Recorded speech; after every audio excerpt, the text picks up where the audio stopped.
Krāslavas novadā dzimusī Irēna un Daugavpils apkaimē dzimušais Henriks iepazinās pirms vairāk nekā 50 gadiem.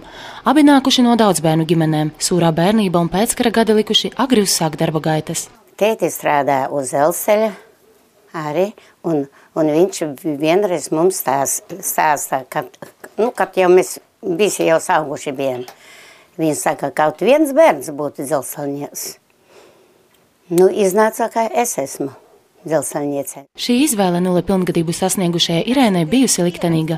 Darbs Daugavpils dzelzceļa stacijā viņu savedis kopā ar nākamo vīru Henriku. Arī viņš, pārnākot no armijas tēva mājās, iekārtojās darbā Daugavpils dzelzceļa distancē.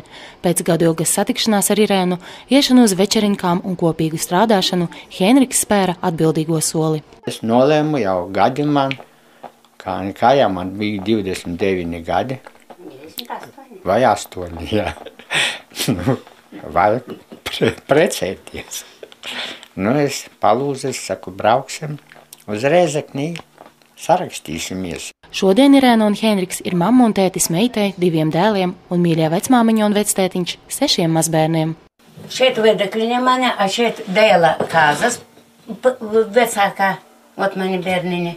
A šeit to mani mazmeitiņas. Šeit mazdēls. Abi sirmgalvi neslēpj, ka kopā nodzīvot tik daudzus gadus nav palīdzējuši nec kādi pārdabiski spēki, nec veiksmīgi izvēlēti kāzu datumi, kuri mūsdienu jaunajiem pāriem liekoties tik nozīmīgi. Es domāju, 10.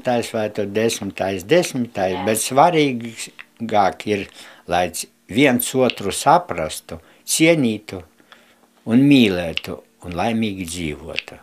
Tomēr noslēpumains smaids iezaugas Irēnas un Henrika Mackeviču sejās, kad garām viņu mājām taurēdams pabrauc vilciens. Šis nostalģiskais signāls aizved abus tālajās atmiņās par pirmo skatienu, smaidu un pirmajiem kopdzīves gadiem dzelzceļa vagoniņos.